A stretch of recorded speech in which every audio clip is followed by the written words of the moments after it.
气死人了！兄弟们，你们是来工作的，不是来创业的，好吗？奇怪，这个东西。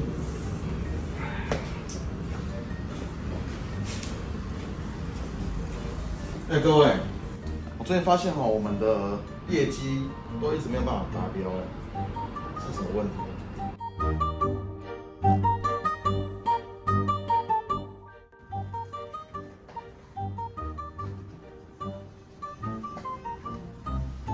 因为我自己在外面做了50%，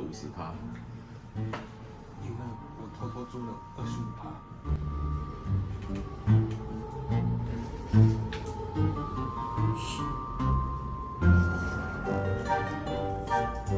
各位客户，我们的手机绝对是诚心经营，绝对不会私下接见，请放心送过来修吧。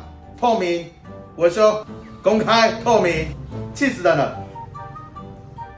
兄弟们，你们是来工作的，不是来创业的，好吗？